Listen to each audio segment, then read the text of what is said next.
123 people dead, only one survivor, and the entire world believed he was dead. David Collins was 20 years old when he boarded that plane heading to his dream, visiting London. He asked to sit in the back, having heard it was the safest place in case of an accident. Little did he know that this decision would save him from a tragedy that would shock the world. With just 5 minutes left before landing in Paris, David saw something no one else noticed. Thin smoke coming from the bathroom. His instinct screamed. He disobeyed the flight attendants, unbuckled his seatbelt and ran toward the cockpit. When he looked back, the black smoke had already devoured the entire plane. In seconds, 123 lives were extinguished. David felt death embrace him. But something impossible happened. This is the story of the man who died twice and survived to tell the tale. Have you ever stopped to think about how many times you've ignored that voice inside you? That instinct telling you to do something different, to change course, to hear what no one else is hearing. The story you're about to hear will give you chills. It will make you question everything you think about destiny, intuition, and miracles. And I guarantee you one thing, you'll never ignore that inner voice again after hearing what happened to David Collins. Before we start, if this story gives you chills, leave your like and subscribe to the channel. Here you'll find stories that will touch your soul. And tell me in the comments, do you trust your intuition? Has it ever saved your life? Because David Collins' intuition saved him from dying along with 123 people. But what he didn't know is that he would have to die twice before returning home. David Collins had just turned 20 when he decided to fulfill a dream he had carried for years: visiting London. It was 1985, and for an ordinary young man, traveling to Europe wasn't simple. It wasn't just about buying a ticket and going. It was saving every penny, planning every detail, daydreaming about the London streets he only knew through photographs and movies. He worked hard, saved money religiously. Every coin that came into his hands was one more coin bringing him closer to that dream. London represented everything to David: adventure, freedom, the chance to see the world with his own eyes. He wanted to walk the same streets he saw in movies, cross Tower Bridge, see Big Ben, feel what it was like to be on another continent. For months, he planned every second of that trip. He researched cheap hotels, studied city maps, made lists of what he wanted to see. At night, before sleeping, he would close his eyes and imagine himself there, walking through London's busy streets, hearing the British accent around him, living the experience he had fought so hard for. And finally, the day arrived. With his heart pounding with emotion and nervousness, David walked into a travel agency. His hands trembled as he signed the papers, as he handed over the hard-earned money he had saved for so long. But when he left that agency with the ticket in hand, he left with much more than a piece of paper. He left with a dream come true. The ticket had a connection in Paris before the final destination in London. It wasn't the most direct route, but it was what fit his budget. And David didn't mind. In fact, he saw it as a bonus. Besides London, he would see Paris too, even if just the airport. But there was one detail that worried David. He had never flown before. For many people, flying is common, routine, but for David it was terrifying. He heard stories of plane crashes, saw news on television, and it affected him. The fear was real, palpable. It wasn't an irrational fear. It was the natural fear of someone who would put their life in the hands of a flying machine for the first time. So David did what anyone would do. He researched. He wanted to understand how a plane worked, what were the safest places in case of emergency. And that's when he discovered something that would completely change the course of his life. In plane crashes, statistically, the back of the plane, the tail, had the highest survival rate. It wasn't an absolute guarantee, of course, but it was something. It was information that somehow calmed his anxious heart a little. On the day he bought the ticket, when the agency attendant asked if he had a seating preference, David didn't hesitate. With a firm voice, but one that hid all the nervousness inside, he said, "I want a seat in the back of the plane, as far back as possible." The attendant found it strange. Most people preferred to sit in the front, closer to the exit, closer to being first to board and disembark. But David insisted. He explained it was his first time flying and he would feel safer there. The attendant shrugged and marked the seat. Seat 42F, last row, right in the back. David kept that ticket as if it were a treasure. In the days leading up to the trip, he could barely sleep from anxiety. It was a mixture of fear and excitement that kept him awake, going over the plans in his head, imagining what it would be like. He told his parents about the trip. His mother was worried, as every mother is when a child travels far away for the first time. She made him promise he would call as soon as he arrived, made him promise he would be careful, made him promise he would return safely, and David promised. He looked into his mother's eyes and promised he would return. The night before the flight, David barely touched his dinner. Anxiety took over his stomach. He checked his suitcase for the 10th time, verified he had all the documents, all the information he would need. Everything was there, organized, waiting for him. When he finally lay in bed that last night before the big adventure, David looked at his bedroom ceiling and smiled. Tomorrow, he thought, tomorrow my life changes. Tomorrow I'm going to fulfill my dream. He had no idea how prophetically true that phrase was. His life really was going to change, but in a way he could never, in his worst nightmares, have imagined. The day of the flight dawned clear and sunny. David woke up early, his heart racing with a mixture of emotion and nervousness. He had breakfast with his parents, hugged his mother a little tighter than normal, heard his father's final recommendations. And then he left for the airport. When he arrived, the movement was intense. People coming and going, bags being checked, announcements being made over loudspeakers. All of this was new to David. He observed everything with wide eyes, trying to absorb every detail of that experience. He checked in, checked his bag, went through security. Each step was a discovery. When he finally reached the boarding gate and saw the plane through the window, his heart leaped. It was real. He was really going to do this. Boarding was called. David joined the line of passengers, ticket and document in hand. His legs trembled slightly as he stepped onto the boarding bridge. And then, finally, he entered the plane. The smell was characteristic, a mixture of fuel, air conditioning, and cleaning. David walked down the narrow aisle, passing dozens of rows of seats occupied by people who seemed completely at ease, as if flying were the most natural thing in the world. Finally, he reached his seat, 42F. Last row, window. He stored his backpack in the overhead compartment with trembling hands and settled in. The seat was tight, but he didn't mind. He buckled his seatbelt, adjusted the backrest, looked out the window. Down below, tiny people moved around the airport tarmac. The flight attendants passed by, giving safety instructions.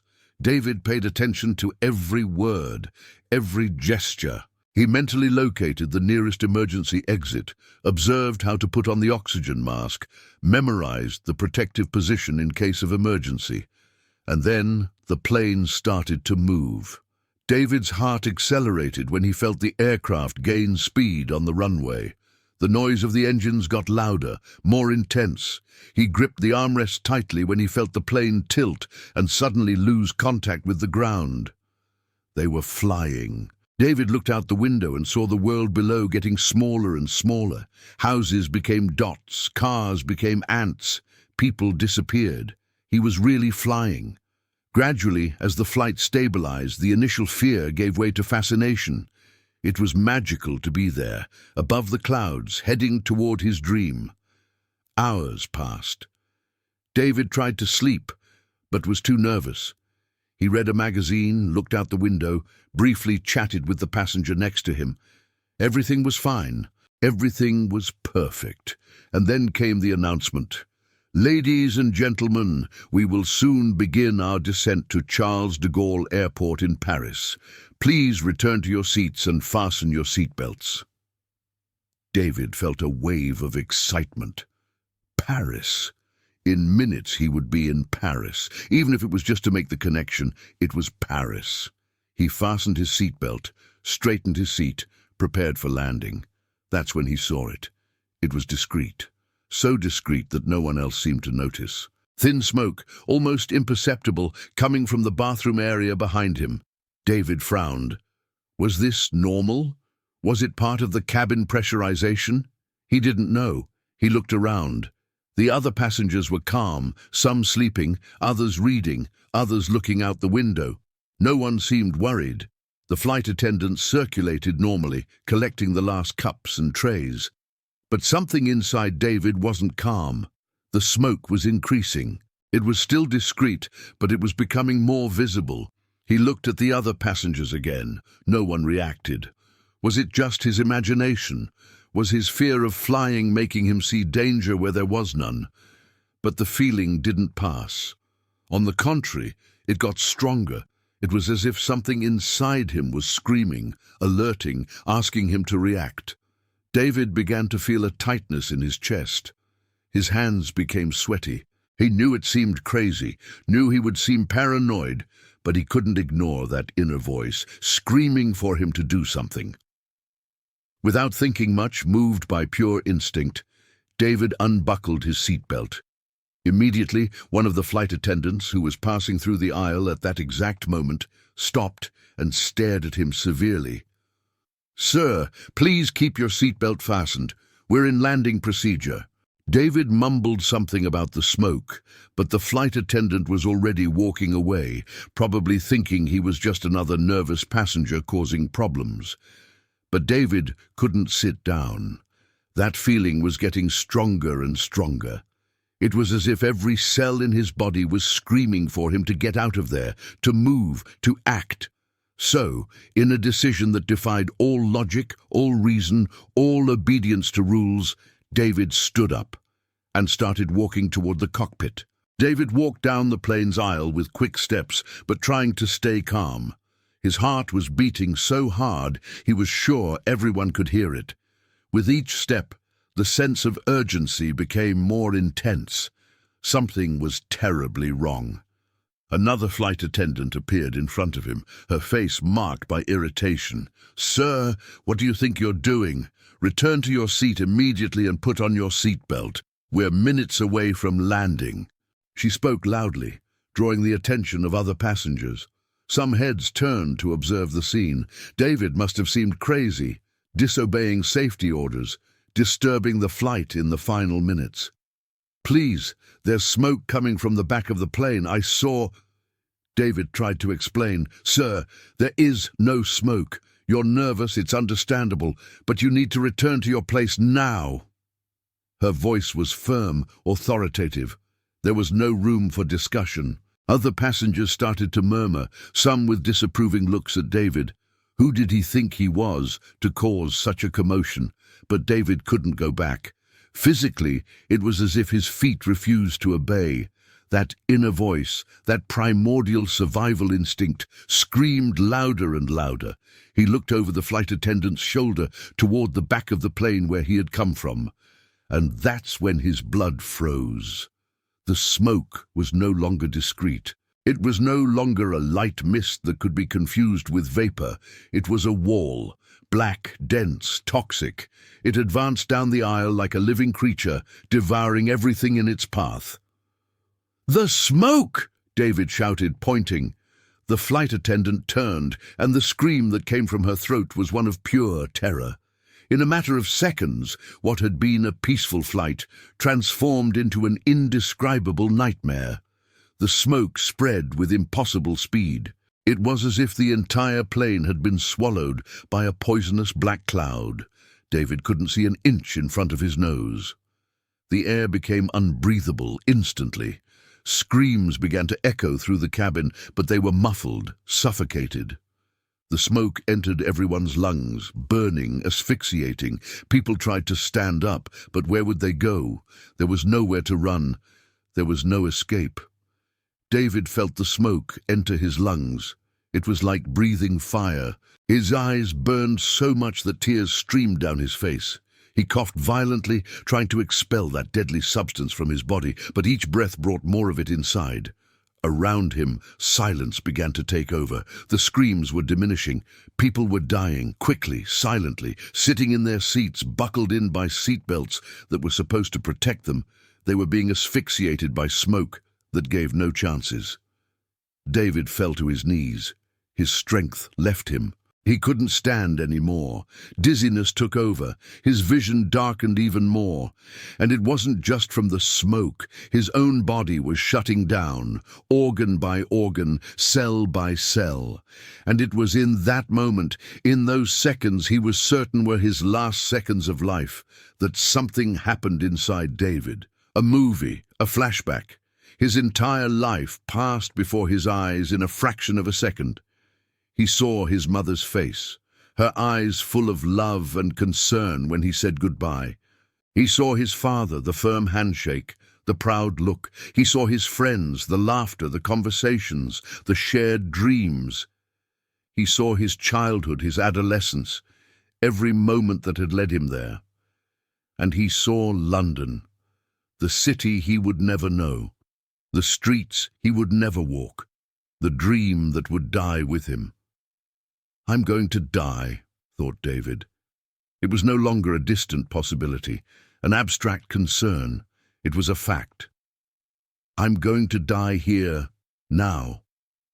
He felt death, not metaphorically. He really felt as if death itself was embracing him. It was cold, it was heavy, it was final. Around him the silence was absolute now. 123 people who moments before were alive, vibrant with their own dreams and plans, were now dead or dying, sitting, quiet, asphyxiated by the deadly smoke. David was lying in the aisle near the cockpit. His eyes could barely stay open. Each breath was agony. He knew he was in his final moments, and then he felt it. A violent jolt. Was the plane falling? No, it was different. Was it a landing? Had the pilots, even blind from the smoke, even suffocating like everyone else, managed to guide the plane down? David felt the impact. An emergency landing. Hard, violent. The plane hit the ground with force, bounced, skidded. He heard the sound of metal being torn, of structure being shattered. And then David's world went completely dark. He passed out, fell face down on the aisle floor. And in that moment, David Collins ceased to exist consciously. The last thought he had before losing consciousness was simple, crystal clear. "Mum, I'm sorry. I'm not coming home." What David didn't know, couldn't know in that moment of unconsciousness, was that the plane had landed in an onion plantation, an open field far from the airport, but solid enough for the pilots to, in their final moments of life, bring the aircraft to the ground. As soon as the plane stopped moving, the real horror began. The entire fuselage, that metal roof that protected the passengers, began to give way. The extreme heat caused by the toxic smoke and the fire that was starting to spread made the plane's structure begin to collapse. Huge metal plates began to fall on the passengers, and what was already a tragedy became a massacre. The bodies that were already dead or dying from asphyxiation were now being carbonized by the superheated metal falling on them. David was face down in the aisle when a gigantic plate broke loose and fell directly on his back. The weight was crushing. The heat was unbearable. He was trapped there, unconscious, with that metal plate burning his skin, destroying his flesh. He should have died there. By all calculations, by all logic, David should have become just another of the 123 carbonized bodies in that cursed plane. But by some inexplicable miracle, that plate, while burning him, also protected him from other falling plates, protected him from the fire consuming the rest of the plane. It was as if the universe had decided that no, it wasn't yet time for David Collins to depart. Firefighters arrived quickly. News of a plane crash spreads fast, and emergency teams were mobilized immediately. When they arrived at the onion plantation, the scene they found was one of pure horror. The plane was destroyed, smoking, carbonized.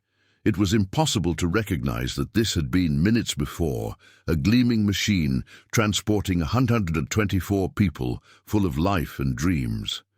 The firefighters began the macabre work of removing the bodies, one by one.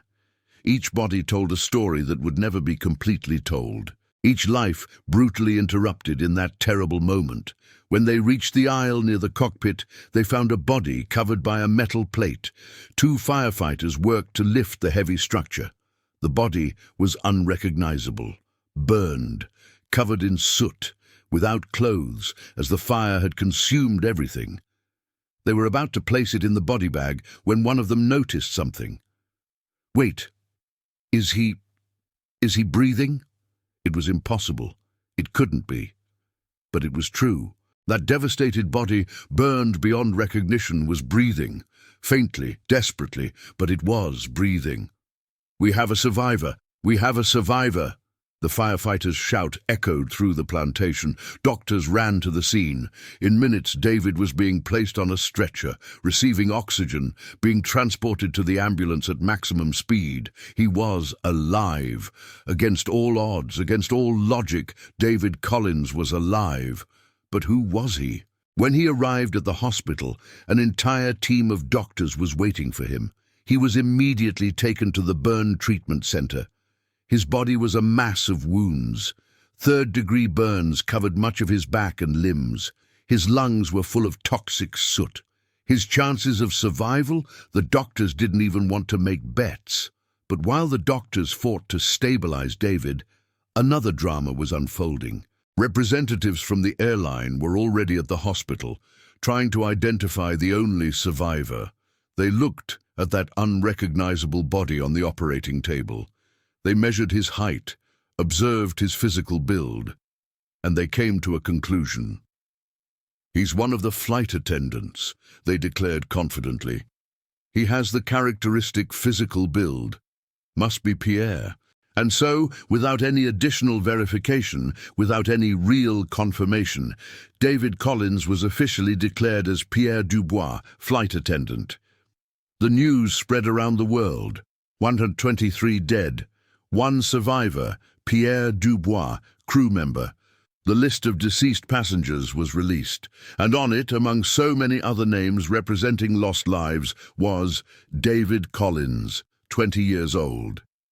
At that moment, in a quiet house, the phone rang. It was the airline. The voice on the other end was grave, heavy with the weight of the worst news anyone can receive. "We regret to inform you that your son, David Collins, was among the passengers on the flight that had the accident. He did not survive." David's father collapsed, literally fell to the floor, unable to process that information. His son, his boy, had gone to fulfill a dream and would never return. He immediately began making funeral arrangements, contacted the funeral home, started notifying relatives and friends. The house that days before had seen David leave full of dreams now prepared to receive his lifeless body. But David's mother didn't accept it. While the father cried and prepared for the worst, while the entire world believed David Collins had died on that plane, she repeated like a mantra, like a prayer, like a truth that only a mother could know. "My son didn't die. I know my son didn't die. He's alive. He's coming home." David floated in a world of darkness. There was no pain, no thoughts, no time, just emptiness. He was in a coma, his body fighting a silent battle for survival, while his mind wandered somewhere between life and death. Days passed. In the Paris hospital, doctors did everything in their power to keep Pierre Dubois alive. The burns were meticulously treated. The lungs were constantly monitored. Each heartbeat was a small victory against overwhelming odds. Meanwhile, across the ocean, the Collins family home was a place of mourning. Flowers had arrived. Condolence cards filled the living room table. Friends and relatives lined up to offer their sympathies. David's father could barely function. He had lost his son, his only son, but David's mother remained firm in her conviction. "He didn't die," she would tell anyone who wanted to listen. "A mother knows these things. He's alive." People looked at her with pity. "Poor thing," they thought, "she's in denial. It's part of the grieving process. Eventually she'll accept reality." But she didn't accept, because somehow, incomprehensibly, she knew. She felt deep in her being that her son was still breathing somewhere in the world. And she was right. Slowly, very slowly, David began to emerge from the darkness. It was gradual. First, it was just a vague awareness that he existed. Then came sensations, pain mainly, a pain that consumed his entire body. And then, finally, he opened his eyes. The light was blinding. He blinked several times, trying to focus. Where was he? What had happened? His mind was foggy, confused. Memory fragments floated without connecting. A plane, smoke, terror. He tried to move and groaned in pain. Every muscle, every inch of skin screamed in agony. He looked down and saw the bandages covering much of his body. He tried to speak, but his throat was dry, rough, and he could only produce a hoarse sound. A nurse entered the room, and seeing he was awake, her eyes widened in surprise. "Monsieur Dubois, you're awake. I'll call the doctor." Dubois? David frowned, confused. Who was Dubois? Why was she calling him that? The doctor arrived, accompanied by more nurses. They examined him, asked questions that David could barely process. Everything was confusing. His mind was slow, as if moving through a dense fog. But one thing became increasingly clear. They thought he was someone else. David tried to speak, tried to explain, but his voice didn't work right. The words came out garbled, incomprehensible. Frustration grew inside him. He needed to make them understand. He needed to say who he was. He remembered the accident, remembered the smoke, remembered falling. But after? How much time had passed? Where was he? And why the hell did they think he was someone else? With a strength he didn't know he had, David made gestures. He pointed to a table, made movements with his hands, as if he were writing. The nurses looked at each other, confused at first. But then one of them understood. He wants to write something. They brought paper and pen. They placed the pen in David's bandaged hand. Every movement was pure agony, but he had to do this. He had to communicate who he was. With the shaky and childish handwriting of someone who can barely control their muscles, he began to write. Each letter was a monumental effort. His hand trembled violently, but he continued, Davidcollins. He paused, breathed deeply, ignoring the pain in his lungs, and continued writing his father's name and home phone number. The nurse picked up the paper and read. Her eyes widened. But this isn't possible. Aren't you Monsieur Dubois? David shook his head weakly. No, he wasn't Dubois. He never was Dubois. He was David Collins. Confusion took over the hospital. Calls were made, verifications were initiated, and finally, someone called the number David had written. On the other side of the world, in a house immersed in mourning, the phone rang. David's father answered, his voice tired, broken by pain. Hello? Mr. Collins? This is Paris Hospital. It's about your son, David. The father's heart stopped. Were they going to ask permission to cremate the body? Send the ashes? Mr. Collins, your son is alive. He's in very bad condition, but he's alive. There was a misidentification. He was in a coma, but he just woke up. Silence, total and absolute silence from the other end of the line. And then a scream that came from the depths of the soul, that carried all the pain instantly transformed into inexpressible joy. He's alive! Maria, our son is alive! David's mother, who had never stopped believing, came running. She took the phone from her husband's trembling hands and heard the confirmation. Tears streamed down her face. She knew. She always knew. In a matter of minutes, what had been a house prepared for a funeral transformed into a house preparing a celebration. Friends and relatives who had come to offer condolences now returned to celebrate a miracle. David Collins, whom the entire world believed to be dead, was alive, severely injured, with a long road to recovery ahead, but alive. David spent 3 long months hospitalized in the ICU in Paris. 3 months of indescribable pain, of agonizing treatments, of moments when even he doubted whether it was worth continuing to fight. The deep burns covering his body required daily painful procedures, but it was the state of his lungs that most worried the doctors. The first X-ray they took when he woke from the coma showed an image that one of the doctors described as a death certificate. David's lungs were so damaged by the toxic smoke that doctors didn't believe he could fully recover. They spoke of permanent damage, of limitations for the rest of his life, of consequences that would accompany him forever. But David didn't give up. Each day was a battle.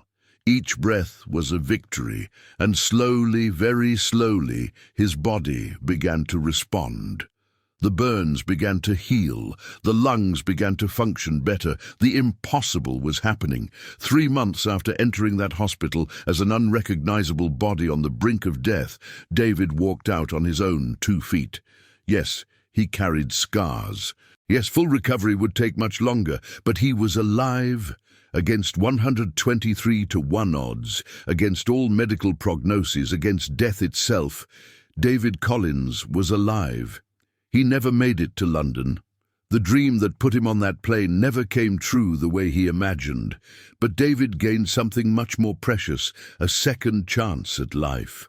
A deep understanding of the value of each breath, each moment, each second of existence.